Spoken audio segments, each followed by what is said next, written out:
Hello, everybody. Welcome. I'm Molly Moran. I'm the owner of Table Wine in Madison, and I am ecstatic about this evening. So tonight we have Dig into Importing with Mary Taylor.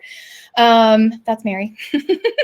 I have been doing virtual classes now for a little over a year, and it's always me in this webinar by myself, and you all are so generous and chat as best you can, which I love, but it's always just me on the screen, and so this is really exciting. I have somebody to talk to tonight. So a little bit about kind of how we run things.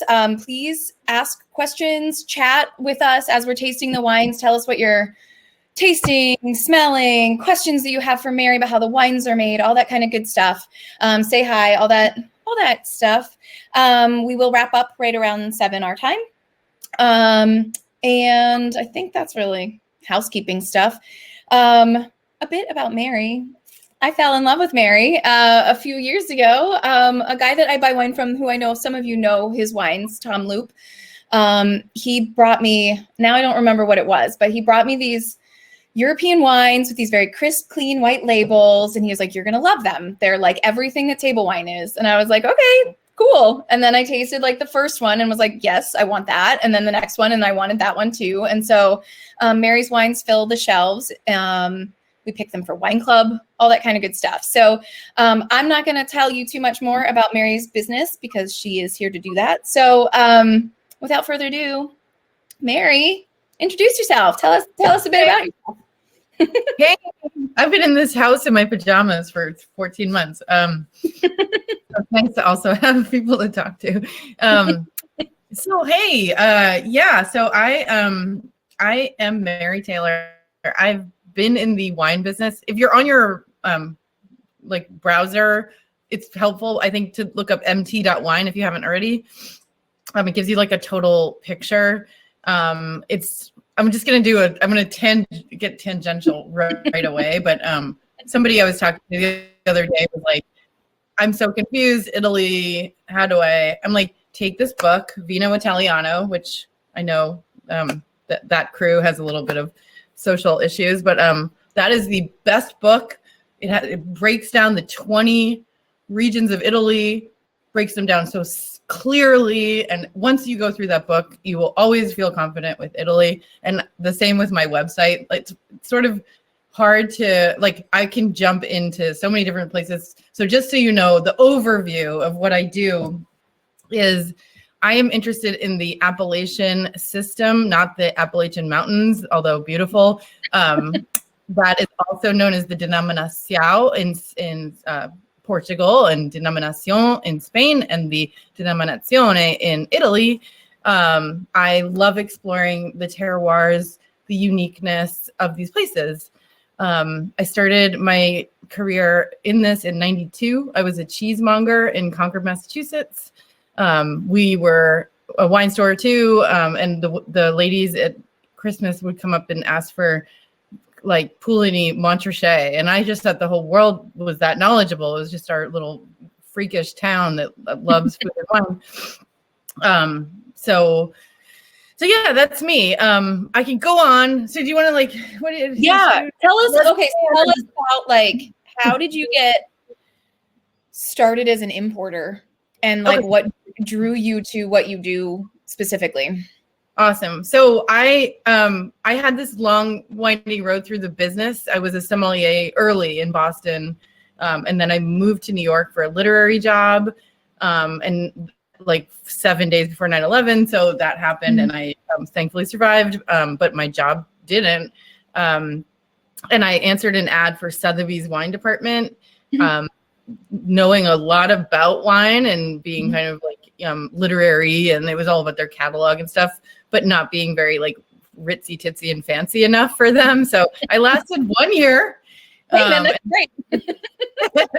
They didn't like my shoes or whatever. I didn't have any money, and they don't pay anything. It's like a nepotistic place. So yeah.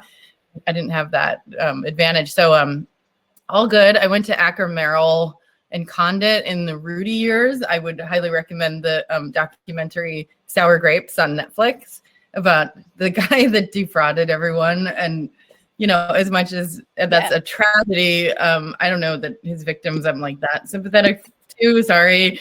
And to extract him from prison and like hire him to be my blender. Super good movie. Interesting. Anyway, I was in those shots, in those moments in that movie. I'm not in any like of the actual shots of the movie, but I'm in the room in a couple of those scenes. I didn't know that. That's awesome. Yeah, I go back. I go way deep. Cool.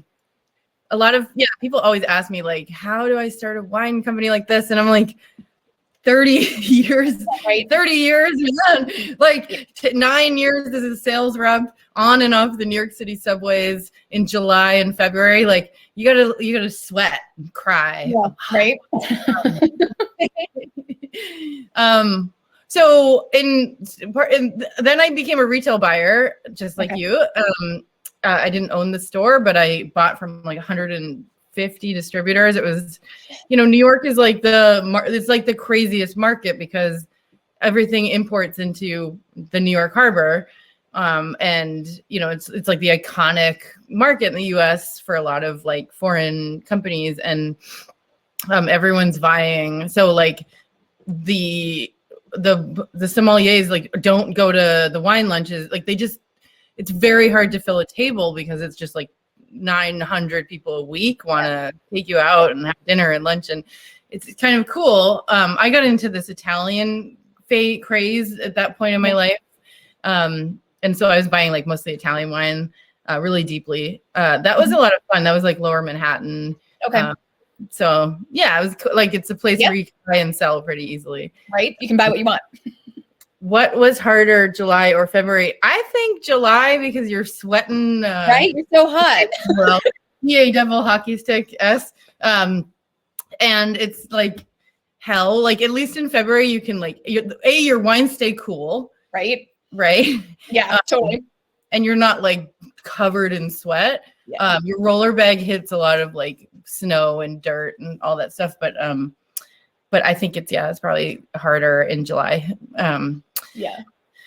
So, yay. Oh, I wish I met you too in Boston. Yeah, I was cool. I worked at the Boston Harbor Hotel, and we used to go have drinks at this one cool bar, outdoor bar in the summers. And it was a fun time. I was kind of a wild kid, which was good because some of the connections I made there helped my business now.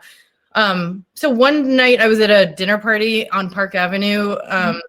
Like the fun part about how I've evolved in the wine world is I got really, really geeky about like Burgundy and Vosne and all the single vineyards and Maurice Saint-Denis and blah, blah, blah. And a lot of these like gastroenterologists that just had so much money, they are like, I have this crazy wine collection, but I don't want to share it just with like people that don't care.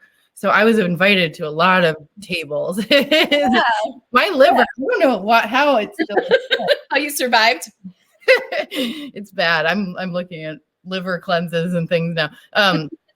But at one night at this dinner, Bob Lister on Park Avenue and his floor through, my God, he invited like Peter Wasserman and some of the heavy hitters in wine importing, but also this guy, David Qua, who he and I ended up dating, which is pretty cool. I know. And we dated long distance for a long time. And I ended up moving there to Burgundy.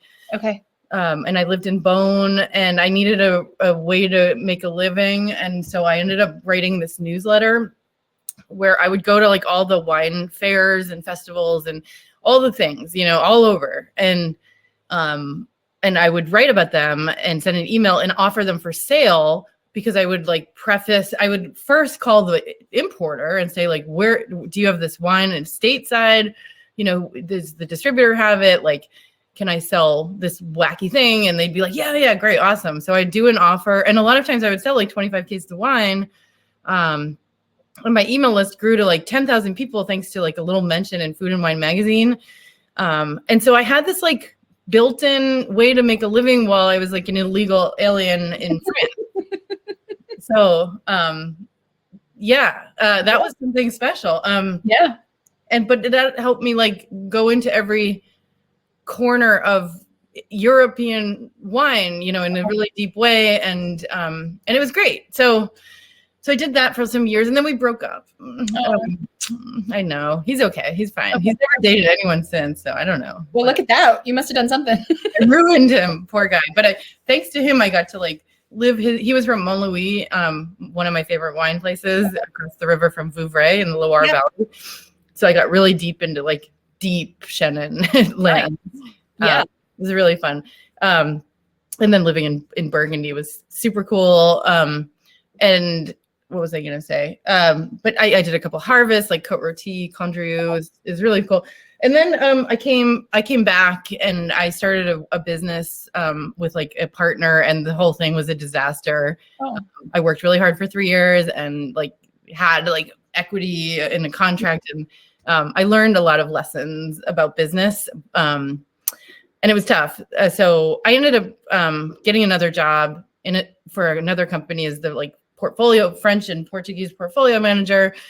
My best friend was there as the Italian portfolio manager. Mm-hmm. We commuted together like 50 minutes each way back and forth to work. And it was a great thing. But this place, I had along those years, along the way, I had this idea, and I thought like, oh my God, first of all, why does Constellation and Gallo and Treasury and Foley and all these nice people, why do they men, why do they all like own the wine world? And like I went through I lived in Brooklyn, so I went through the like 2010 natty revolution, and I saw all of that play out. And all the while, most people are super confused, and I didn't understand why, because most people can talk about cheese like without a lot of like anxiety. They know it's cow milk, but it's like Gruyere, Brie, or Camembert. That's an easy concept. But with wine, like to say it's Sauvignon Blanc, but it's Sancerre or Ménetu Salon or Bordeaux Blanc or whatever is so confusing. And I did a lot of thinking, like, why is it so, like all these classes, but most people don't know if like Chianti is a place or a grape. Right. Most people are confused. And so I did a lot of kind of thinking about it, and my clean, crisp white label was a reaction in so many different levels. Like, I wanted something very elegant and simple. I fashion it off of when you get a tank sample, they put a strip label on it and they write on it, and it's always like black pen and white paper. And I was like, I like that so much more than your like dusty lampshade looking label thing that you've concocted. Like or the like whatever it is, like weird, like abstract hipster, like it's not helping people get just like clear. Yeah. And you know, like Basquiat had to learn the medium of painting before like going disco, right? So like people going preeminent, like preemptively disco. Preeminent. Literature degree, my dad would say. So people were going disco on, sorry, I'm just doing a Zoom. My neighbors are like, what is she doing over there? And like, yet the average person was confused. And I was like, okay, like I think that there's farming as good as the best farming, like as Chambertin level farming in places like Valence, or what are we having tonight? Sicilia Bianco. You're getting all my exotic ones. Sicilia Bianco, the Castille Leon, and the Agenais Rosé. Okay, cool. Yep. Well, for example, the Agenais is like hyper good farming, low yields, very, very thoughtful and careful, polycultural, you know, not just like vines and rows, but lots of like respect for the flora and fauna and the bees and the pollinators and all the things that I like love and respect. But they're not commanding a big price. They also don't know really how to market themselves. So a lot of people are like defaulting to hipster The people just don't know how to sell their wine in America. We don't know how to buy wine. And yet we're the biggest, like France is the biggest exporter. I just always use France as an example. But I mean, I mean these like countries in Western Europe, huge exporter, and we're the big importer, and we're the big consumer, and we don't have. So I was like, well, why doesn't someone just streamline Europe in a way? Like, somebody that has like decades in the business, is really passionate, is kind of, daredevil, Right. like, why doesn't, and then like has sort of a sense of design, like maybe has a friend who's like the art director for Doubleday, like why doesn't someone do that, Right. Who could that person be? I was like, I'm actually like, look, I don't know how to use this. So I'm talking at myself, which is really weird, but hi everyone. At least I see my new French flag. You see on the upper corner there, it's sort of waving in the wind. But so I decided to just do it. So that's it. That's my story. Cool. I love it. I got. Should we have some wine? Yeah. Oh, sorry. Yeah. No, it's fine. No. Where do you want to start? Do you want everyone to start with the white? Let's start with the Agenais Rosé. Okay, cool. That's just a little. The white is so expressive, and yeah. So if you have it, guys, pour yourself some pink wine. There's a question: what wine did that guy you dated love that you totally judged him for? French guy? Yeah. Well, I mean, judged in a good way. Like everything he was like super good at wine. So like he had 7 barrels of Corton Charlemagne. Well, we did. So no, there wasn't he wasn't drinking anything bad ever. Like everything was cool. But he taught me about the Jura and took me to like all these interesting, cool places, and yelled at me for like being kind of like talking about organic, just like robot, like organic, it's organic. Like he was like, no, let's have a real conversation about what that means. Yeah. So I got really nicely schooled about farming in that way. That's good. Yeah, it's all good. All right, so are you guys poured? I'm only going to do this with a glass of wine, so I'll pretend. That's okay. We're poured, and people can deliver. Feel free to drink. Tell us what you all think. We just got this wine into the shop for this class, so I'm ecstatic. I just tasted it for the first time a few days ago. I think I pressed a. Oh no, never mind. I'm just going to talk to myself. I was hoping to like stare at you. Okay, so Agenais. Wait, you don't see me? You can't see me? Myself. I don't know. Oh wait, Molly. No, it just opened something. It's okay. So okay, keep talking to yourself then. Nice to see myself, I guess. Get back in touch with what this is. So this is an interesting thing. So you have the appellation system, and that's a system by which, well, let me back up. When Americans were dealing with prohibition, the French at the same time, or the Europeans, were codifying the appellation system. It was for like thousands of years, you refer to a place according to, or a product according to where it came from. So like Bordeaux, everyone, but it wasn't put into law. They started the process in like 1905, and they didn't finish it till like 1935. But people have gone to prison for like saying something was one thing when it's not. Yeah. And so this is the root of the confusion. We lost like 11 years of our wine culture, and that's fundamentally why we don't speak confidently about wine. Okay. Oh, good. Salty ham. Nice.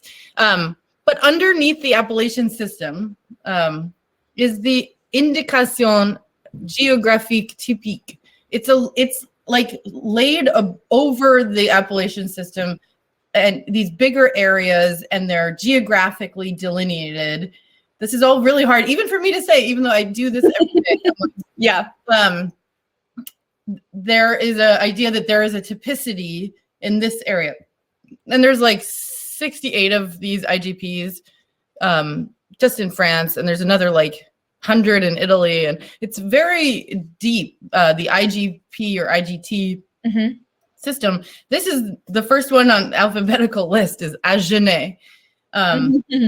So our grower in Bouzet, who really good wine. Yeah, it's great. My God.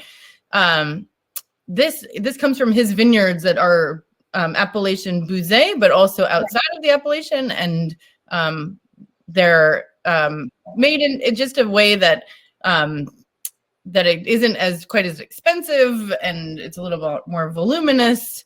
But it's Cabernet Sauvignon and Cabernet Franc, which are indigenous to this part of the southwest of France.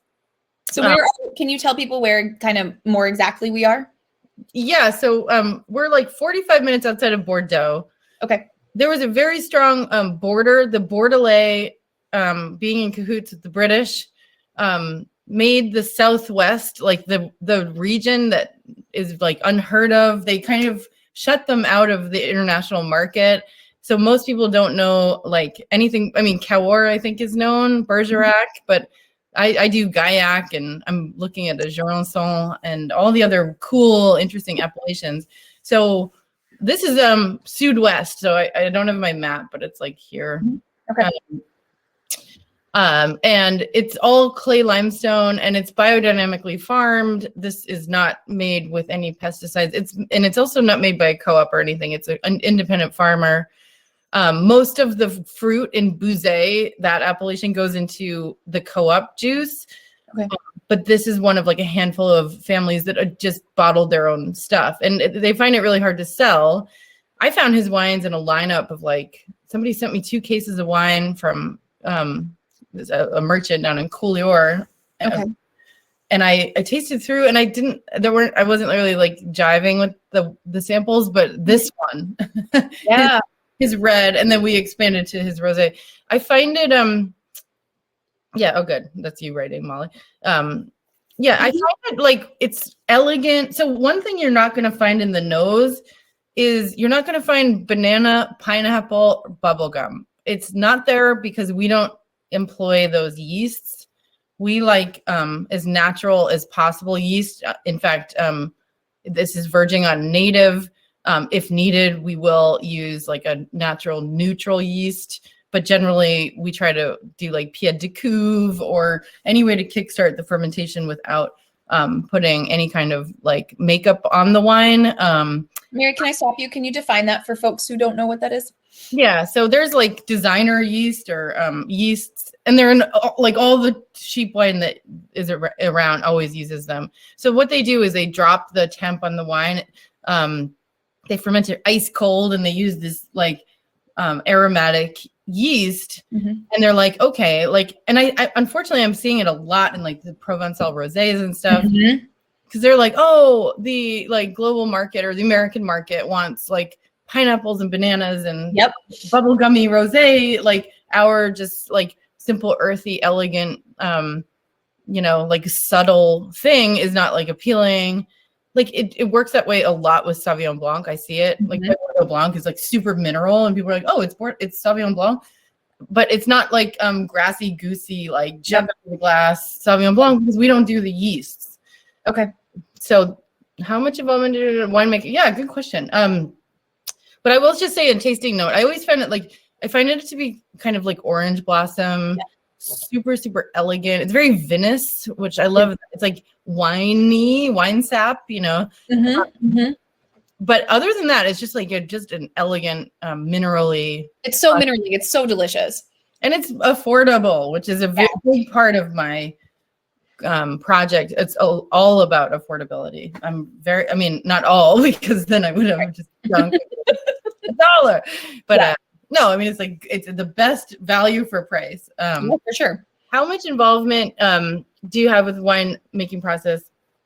I have involvement in that. I like, once I establish a connection with a winemaker I want to work with, we have a solid heart-to-heart talk about inoculation, which is that word for yeast in wine, and growing. And I'm usually, this is a hopeful thing to say, but I'm usually more impressed with their operation than, like, once I taste their wine, I go there when I can. Sometimes I can't. I haven't actually been to the Sicily estate yet. But I'll go there and I'll check them out. And like always, I feel like it's 10 out of 10.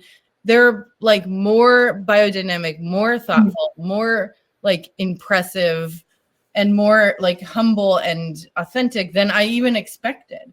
So it's kind of a special thing. But we talk a lot about like what I don't do, and I actually put my philosophy on the website, so it's like really clear. I feel like you can taste a manipulated wine if you've been in the business long enough and you know what to look for, kind of a mile away. So, is when my, if any, it's never happened, but like if somebody starts to like make bad wine, we just won't, work with them anymore. But that's never happened. I mean, our biggest problem is weather and low yields and really not getting enough wine. Because they won't sacrifice quality. They're not going to like give you something that's junky or rotten or anything. So, this 2021 is going to be really, really rough for us. Is it typical of importers? Well, one thing is not typical of importers that I do is I label the package. So that's, all my like naysayer detractors, very competitive in the like Brooklyn world. I'm in safe Connecticut right now. But they're like, oh, that's so commercial. And I'm like, I know it's commercial, but like, this is my way of getting people to drink like Agenais. I mean, what the hell is that? You would never, ever, ever buy that if there wasn't like some safety in the branding. And I'm trying to make wines that are impossible to sell, so they have to be a hand sell themselves. And I'm like, I'm just doing it by labeling it in a certain way. Like I'm not, I'm not a negociant. I'm not trying to be Louis Jadot. I'm just streamlining my packaging and I always thought like weirdly, why doesn't anyone else do that? Why isn't there, I mean, like Tesco in London has their proprietary package, but it's not as good. Right. Even Sotheby's just did like their own Sotheby's label, and Berry Brothers in Red, and like there are places that are like Kirkland in Costco. Right.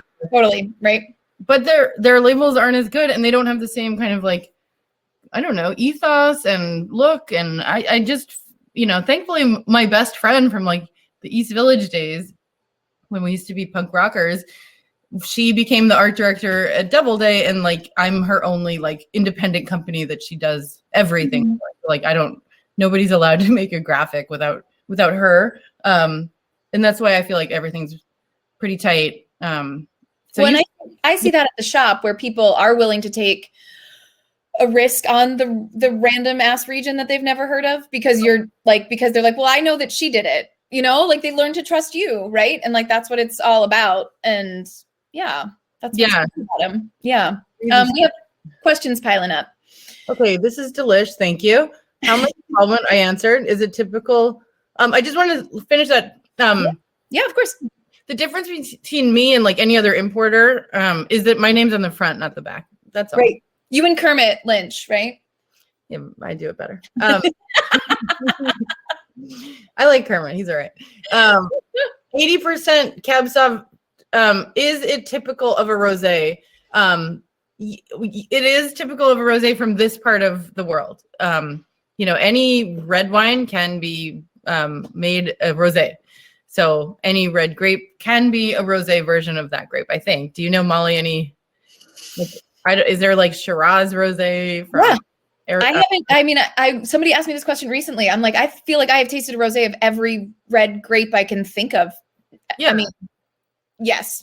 Right. So yeah, so it is typical of this area. You probably I don't know if you don't see it as much or. I don't think you do see. I mean, I don't see rosé of Cab Sauv very frequently. Rosé of Cab Franc for sure, we see a lot, but Cab Sauv not so much. But it's around for sure. Cool. Okay, maybe a silly question, but can you taste production? Can you tell that it has a million were made? Well, I think you can taste. You can taste yield, which is how many grapes per hectoliter per hectare. If it's big, if it's like 100, I don't even know if anyone makes that much, but 100 hectoliter per hectare, it won't be as concentrated and interesting and elegant. So, or minerally, if you can taste if a wine is being manipulated. You can taste if a wine has like, those elements that I was talking about, like it's inoculated, hyper sulfured. I guess the commercial wine, I heard this the other day, it's typically 200 parts per million in sulfur. Holy crap. Seriously? This rosé is like 70, it's 60. Yeah. Like it's this, and like the most I have is like something at like 120. And I talked to them and I was like, can you turn it down a little? Because I can taste the sulfur. And I took the bottle and I shook it up and I did this thing and I watched like the big, like kind of that foamy. Yeah. It didn't like dissipate. And I was like, you've like totally overshot this with sulfur. Yeah. And I called them and I'm like, can you bring it down? And they were like, okay, like we thought you wanted, you know, and I was like, I guess we didn't, but now we've done that. Now we know forever. Right. But you know, if somebody's going to like have one wine production, they're going to want to streamline it. I mean, Yellowtail, I mean, this is why a cheap wine is a cheap wine. They airplane spray with pesticide. They can't not have herbicide. They're not going to work 100 million trillion acres of vines. They machine harvest. The yields are as maximum as it gets. And then they're brought into the winery via machine harvesting, which doesn't just pick up the fruit. It picks up all kinds of things like the rodents and the whatever. I was like rat blood. They've all heard me say this, like at every wine class, I feel like I tell people this. Yeah. Yeah. So, and then it goes in, it's made like industrial, and then it's like tons of sulfur and mega purple enzymes are added to, you know, make it stabilize. And then you have all the yeasts and it's just like, yeah, you know, and you can taste, it's like sucking on plastic when, you know, like, you know, I don't know. I mean, it's like the difference between like a grocery store mushroom that's like been through hell and like farm, and then like some shiitakes that the local person made, you know, you just tell. Yeah, for sure. Okay. So that's okay. For these wines, does the same wineries sell to other importers or is this exclusive? Thanks for the question. The wineries sell to other importers anywhere they want, you know. I only edge in and I say like I'm probably gonna buy like 2,000 to 4,000 cases if this works, and if it's like really working and it's on my lower end, it's like 8,000 to 12,000. Like we work really hard. We have I'm not trying to say I'm like the smallest, most boutique. Like there are products that I like. When we get to the Castilla, I'll explain how. Actually, is that our next wine, the Castilla? No, we're doing the Sicilia Bianco. Yeah, right. We want to do Italian. Yeah. Well, let's do the white. Okay. Folks, pour yourselves white while we chat more. Have some white wine. But like he was selling to the co-op. And he has a contract, unfortunately, for his 2020 fruit. So I'm only able to buy like 2,000 cases. And like I sell wine in 50 markets, including Sweden, Germany, England, and then like a whole bunch of US markets. And I can't, like, I don't have enough. Like that wine just sells out. Like we get a container, it's gone in a week. And we only are getting like 2 containers. So I said, hey, how do we get more wine from you? And he was like, well, how much do you want? And I was like 7 times what you're selling us. He was like, oh my God, that's amazing. That's going to change my life. I always sell my fruit to the co-op and they put them in these big ass blends. Sorry. I don't care. They put them in these blends and they're just like part of a Castilla Leon blend and blah, blah, blah. Co-op, and he's like he's the king of Prieto Picudo, this really complicated grape, and he wants to do that. But he, like, when he sent me his sample, it was so badly packaged, like hideous. Like you wouldn't go near that thing. It would just look like another run-of-the-mill, like crappy Spanish red that doesn't have a lot of there. And I was like, okay, let me do that part. Like, you make the wine, I will do the packaging, all of those things. And that's, and I feel like he's like, my dream is coming true and his dream is coming true at the same time together. So it's beautiful. That's wonderful. That's great. All right. Sicilia. Wait, let me, so no, not exclusive. Is Louis Jadot an importer? Louis Jadot is a partner in a company called Co-Brand, who is the importer, and they're not distributor. So Co-Brand and is Louis Jadot's like proprietary import company. but they also import other things. Okay. We literally buy every one of your wines we can get our hands on. Thank you. Like I don't have any investors. I have 3 women employees. Not that I wouldn't hire men. It just fell that way. We are totally independent. We don't have like corporate money, like none of it. We have just built everything on our own.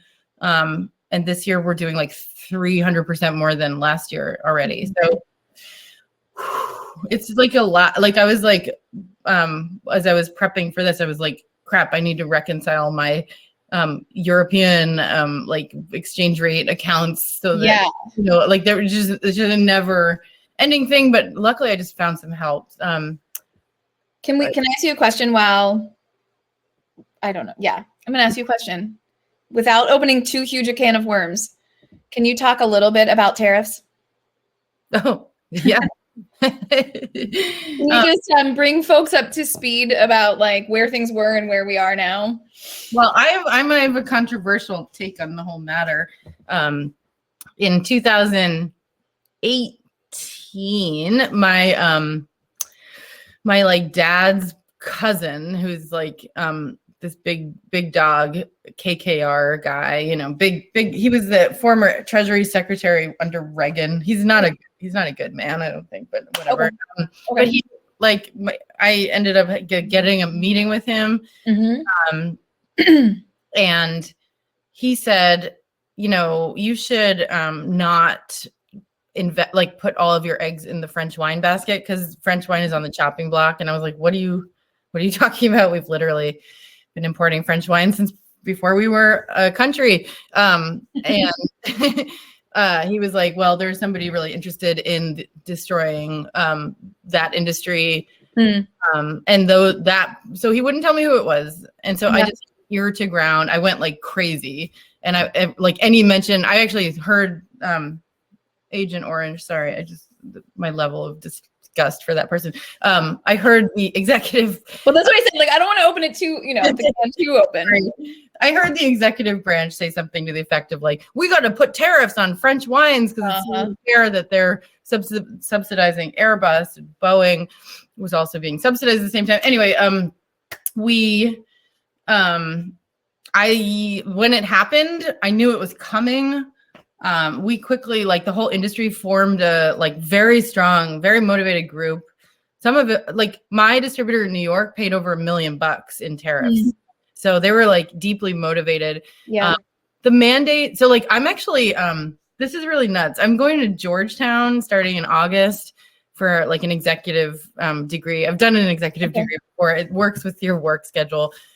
Just because I want to argue that the Section 301 tariffs, they were made like given the executive branch unilateral power as a national security effort, and this wasn't national security, and this put a lot of small mom and pop businesses out of business. I know that everyone's like, well, just drink American, but like American wine, there isn't enough American wine to meet the demand, and there won't be even if we all drink like Connecticut wine forever. Right.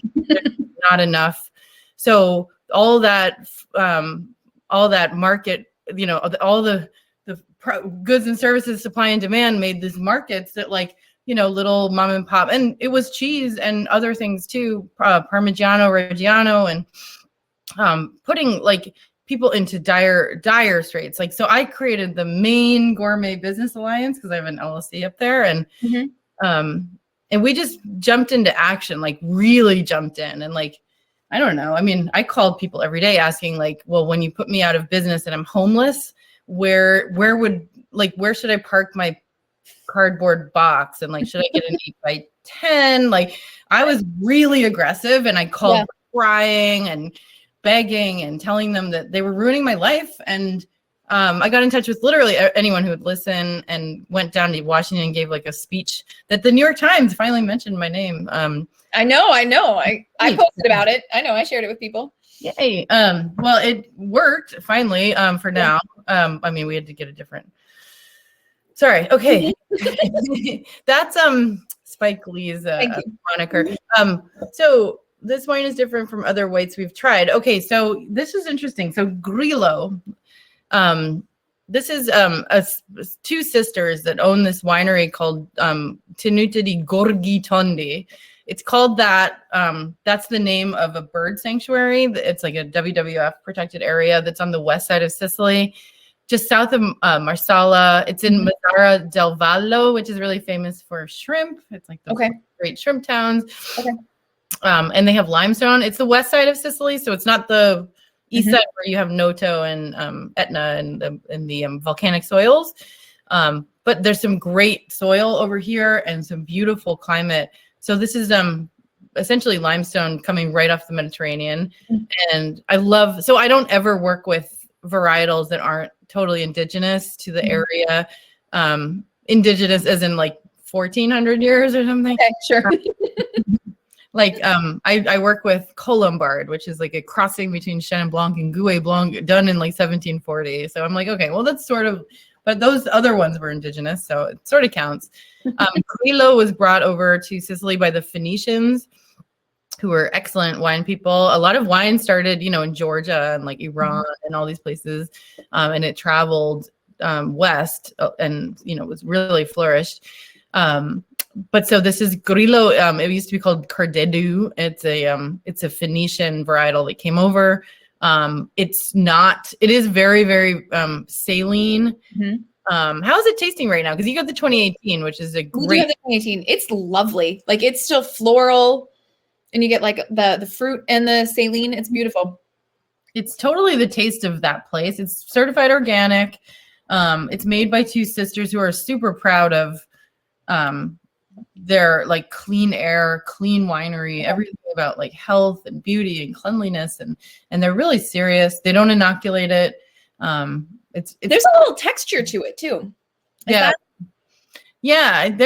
do a red with them too, a Nero d'Avola that has no oak, and it's like really light and fresh in a way. Like sometimes they can be really weighty. So I love their Nero. It's very much like it is its own perfume, and I love the acidity, the richness. And let's see, Grillo, combination of fuller body and higher acid. Yeah, I love that. I I used to I still go nuts for like a good Macon that's like really, really soily and big, but not like because it's buttery. It's not buttered. But like tons of acidity. Like I love that intensity. I'm actually drinking something really interesting right now. It's a Pouilly Fumé by this little farmer, and it's like just packed with richness and acidity, which it's pretty good. I love that you're not drinking your own wine. Well, maybe I am. Could maybe, be. Right? It could be. Wine. Someday. We had all hands meeting over here the other night, and I had 30 samples to taste, and we're doing a new like Central France project. Cool. You'll see. Cool. So are people at this point sending you wine like, hey, I want to work with you, or is a little bit of you hunting and a little bit of people coming to you, or how does it work? Yeah, I mean, mostly me hunting. Okay. I really want to tap into Italy. Vin Italy just made this like database that I've started to like really explore, because I want to find some. I'm kind of bummed about sometimes the treatment of the DOC and IGPs. Like I was in Puglia and I asked for the Primitivo di Manduria, which is the top like it's the DOCG of Primitivo. And people didn't know what I was talking about. Like most restaurants were like, or like, is this DOC wine? And it was like, there's a lot of, even within there, I think there was just a lot of like too much DOC. Like in France, to get an AOC, it takes a lot of like high quality and convincing. Like Côte de Gascon is not AOC, and which is weird because everyone's heard of it. But if it was Italian, it probably would be, and a lot of other things would be that level. So I'm like a little bit into exploring, I don't know, those ranges. What was I talking about? So loving the comment. Yeah. Okay. I got all the comments. Yeah. Do we want to do, I'm looking at the time. Do you want to do red? Yeah. Because I know we have pictures to share too. Oh yeah. This just came in, so I'm learning. Let's learn together. Let's learn together. So yeah, this was my friend Nicola. You know, there's like agents and brokers, and a lot of people say with a lot of importers will say like, oh, I don't use agents and brokers, I go direct. But sometimes it's really helpful because they can explain like the project to the person in their language and get it. I mean, I speak French, but not. It's kind of going away. Oh, there we go. Yeah, so my friend Nicola is an agent in Spain, and every couple of years she'd tap in with me and be like, hey, are you ready to look at some stuff? So she sent me a box, and this was the wine that we thought was just awesome. So this is the guy Pedro. He loves this grape. So the grape is Prieto Picudo. You've not heard of it. No one's heard of it. It's just grown in Castilla here. This is like right where the Duero River meets the Douro. It's where Spain meets Portugal. And it's surrounded by, not in this picture, but it's the Cantabric Mountains that are pretty fierce and windy and high altitude. So you just like, so this is a technique. He just sent me this email with, because I emailed him to clarify about this. This is something called Rostra, and it's a growing, it's like all untrained vines, but they grow on the ground like snakes. Like this is an interesting picture, but as you go, I just can't imagine like doing a harvest. Right. So it's like, oh, wow. So like, in fact, if you go one more, even like the without leaves on them pictures, like this is just so crazy. It's just a way they like spread out on the earth like snakes, and then they grow above the vines. Just training the vines. Yeah, so this is like, it's only done here, and it's really ancient, and he's revived it. Like this wine that you bought for probably under $16 or whatever. Sorry, I don't know. Definitely, yeah, no, under $14. Under $14 is like incredibly farmed. I mean, it's just a top-notch wine, and like that. Oh, good. Sorry, I'm getting an air fryer delivered right now. I'm so excited. But so yeah, so this is like it's all organic farming, and he's a professor at the University of Leon in the viticulture center. Like he's no joke. And I'm so excited to have found him. And like, as I told you, he couldn't sell his wines. Like he was like, oh, selling to the co-op. So that we met and we're doing this together is awesome. It's so good. And so this is something really different. The Prieto Picudo grapes are shaped like torpedoes. I don't have pictures of them here, but if you actually look at my website, you can find out more about it. And then of course, like it's not oaked. My like best girlfriend is she's a Spanish wine expert for her like big store in New Jersey. And she said, she was like, if you find a Prieto Picudo, I love that, but like make sure it's not oaked, make sure it's not part of a blend. If you can, and like I found the one that was like totally single varietal, so terroir driven, and also not oaked or manipulated. So I'm just really super, super excited about this wine. Unfortunately, I don't have enough of it. Like come 2022, like in August, then we'll have a ton of it. So like people get used to that. They can't get a lot of this, and then we'll have like more than maybe we can sell it. I like this wine. I actually had Prieto Picudo in Bierzo a few years ago. Cool. Okay. And loved it, but it was like at a price point that was, maybe 3 times this. And I was like, that's a hard sell for people, right? Like having, this grape like that no one's ever heard of. And then when this came across, I was like, oh yeah, hell yeah. Like I can't wait for people to taste this wine. Right. Yeah.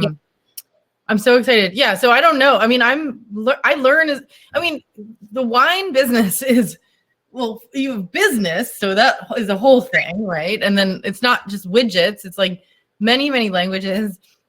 There's so, all the regulations and the state laws and the history, but then there's like the wines and the biology of it all. And so like I do my best. I think that I'm a good taster. I think that that's what I bring to the table, and I'm a good business person. And And I know a lot about the industry, and I care a lot about like good, authentic, real stuff.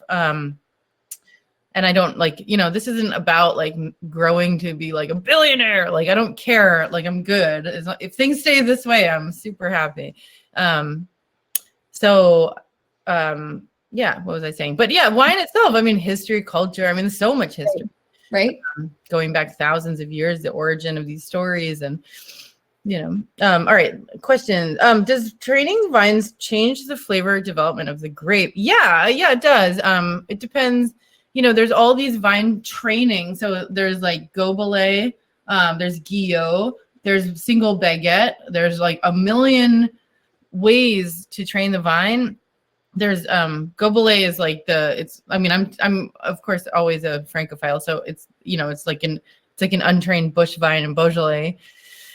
But I don't know, honestly, I don't really know, like could I tell you this was like a bush vine if I taste, maybe it was like wild and seemed like it wasn't like an irrigated farm and like something kind of, I don't know.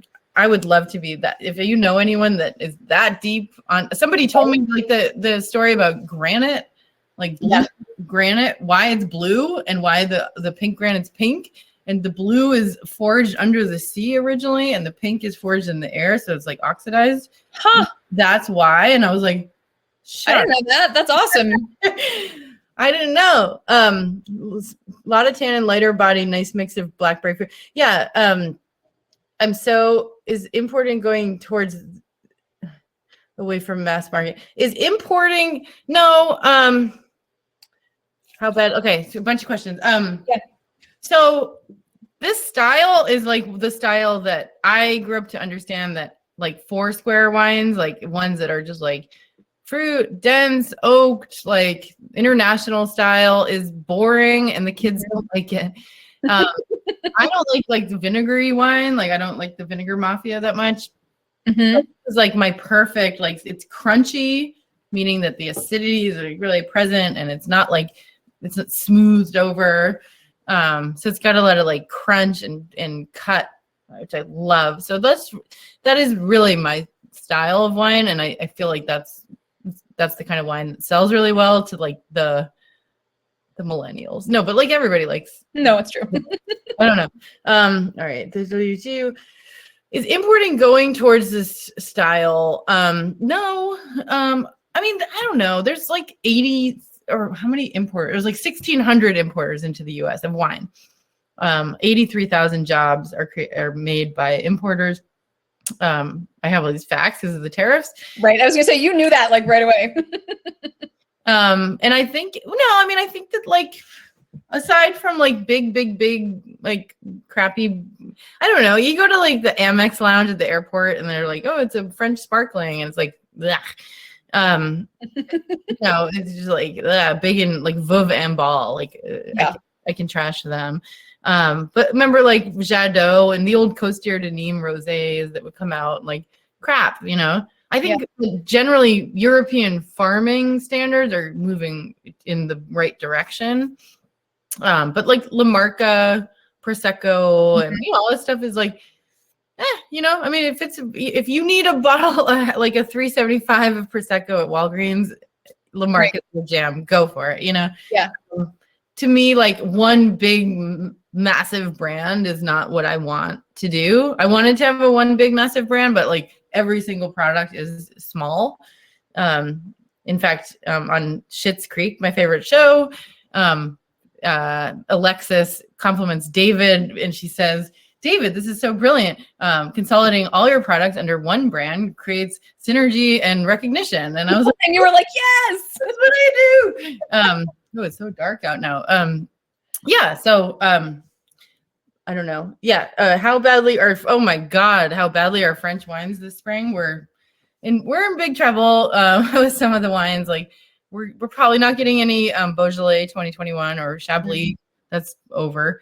Anjou, the prices just went up on me. The mess they called it. It's okay. They've given me such a discount for so long that I'm happy to give them 20 cents more. And they make great wine, so whatever. But yeah, it's bad. It's like a once in a lifetime freeze. It was really bad, and then it was fine, you know. So like we're gonna have a little less Gascon, but not too bad, and it hit all the way over in Piedmont. Oh man, I didn't realize that. I mean, you know, can't win them all. This is another thing that makes this industry so complicated.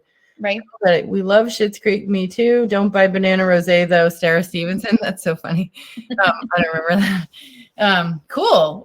So there it is. There it is. That's the show. Are there any lingering questions? We're like almost right at time. I can chill for a bit, you know. I at 8, but he's not here yet. Okay, you're welcome. Thank you so much. And we're so excited. We're like, I can't stop. I just did this. So my new project is hot. It's hot. Can I show you? Let's see if I can phone picture or something. This is like the most. They're asking for food pairing ideas for the 3 wines. Do you want to take that, or do you want me to take that? You take that. Oh yeah. Okay, this will be fun. Right. Well, I do think that I emailed some food pairing suggestions, but with the Agenais, I do think that you can go with something. Oh, what's a good pairing for the white? Seafood, man, like seafood, right? I mean, think of Sicily and think of what they're eating there, right? Mary was mentioning that it's right by a shrimp town, right? So if you eat seafood, I'd say go that route. That saline quality and that minerality is great with it. If that's not your bag, you can do something like a lighter charcuterie. It would be delicious with that and cheese, stuff like that. So that would be cool. That's it has so much like tropicality that I would like shrimp tails, like it's actually a tough pairing because it's so tropical. It's almost like it would be like, you know, when you roll up like prosciutto like with this or something, like it's that would be good. Yeah. Mario, your wine's available in California. Yeah, they are. I have a small distributor called The Source, not The Wine Source. That's a different company. The Source, they're really passionate. They're like very geeky. They're not very like big business minded. We're cool with that right now because we're having some major inventory challenges. So we're not trying to grow too fast with new business. So they're cool. They're looking for opening, you know, accounts and stuff. So if you have a retailer, please mention us. Anyone? They are leaving me to go move to California. No. So, I know. I'm heartbroken about it. Are there different tiers to your wine because your name is on some of them, but not on the Agenais and the Castilla? Best question. Okay. She manages my store, so that's a good. She's doing her job. Okay, that's a great question. So the label that has my signature on it is the white label. This label? Yeah. That's the one. That's AOC and DOC level wine. If it doesn't have my name and it's like a clear glass bottle and just my little logo, that is IGP. So I call it MT2. And if you go on my website, you'll actually see like it's white label MT2. And now I have MT3. Ready? Yeah. I'm so excited. What do you think? Okay. I don't know if can you see that? Wait. All right. Anyway, whatever. But it says Mary Taylor wine on the capsule, like a Barbara. Ooh, I like it. Yeah. For the French project? Yeah. And the first appellation is Coteau de Genois. Right? Okay. If you say so. It's north of Sancerre, and it's cool. As good. Okay. So we're doing like a whole thing. That's exciting. But yeah, by the way, with Agenais, that's a tough food pairing. It's just everything. Agenais, yeah, I know. I was like, anything you want to drink it with. How about a Dover sole, not overcooked? And like, well, we don't live in Connecticut. It's not that easy to get seafood here. Oh, sorry. Well, you have like trout, freshwater. We do. Thank you. Yeah, we do. We do have trout. That's true. Tell us about why the red has a clear bottle. It's my IGP project, and it's all going to be clear because like red wine in a clear bottle is so hipster. It is. Everybody wants to drink it. It looks so delicious. I mean, it just makes the wine look so approachable because it's not meant to age. It's not like that level. Yeah. So that's like when you have like an oaky cheap wine, like that's total BS. Like they would never put like cheap wine in a oak barrel. I mean, those things cost like 800 euro. Right. So with the same idea, like this isn't cheap wine, as you saw, our vineyards are beautiful and everything, but it just, the idea is just like, it's a crusher, you know, it's a friggin' crusher, as we say. I'm from Boston originally, so I got a little Boston accent. It's just it's so crushable that like you don't need a dark bottle, because dark is to protect the wine and let it age and protect it from light. But you know, this time it's like just drink it, crush it. What are you going to make in your air fryer? I am a single person with I have two options. I don't believe in microwaves, so I don't have one of those. So my options are fry it in a frying pan or put it in the oven. And the frying pan was such a mess. And I was like, I just want to heat something up, but I don't want to put on the whole oven. So do the air fryer. Nice. It's kind of like a convection, you know. Oh, yeah, this Douro is awesome. We're about to get the new vintage in. So we did the Douro and the Dow for Wine Club just a couple months ago. It was nice. great. Good. Yeah. I love the Dow. I love the Dow so much. I know. Yeah. I only didn't do it tonight because I was like, well, half these people are in the Wine Club, so I wanted people to new stuff. Yeah. All right, I think it's time. Okay. Thank you so much for your time. Heather and Tegan, yes, the Dow is still in stock. I really appreciate your Saturday night, Mary, and I really appreciate everybody joining us. So thank you all. Thank you. We're doing Tuscany on Thursday, so join us. Thanks, everybody. All right, say good night, Ole. My cat was here the whole time. Say good night. Night. Night. Night. Bye, Mary. Thank you so much. Bye. You too.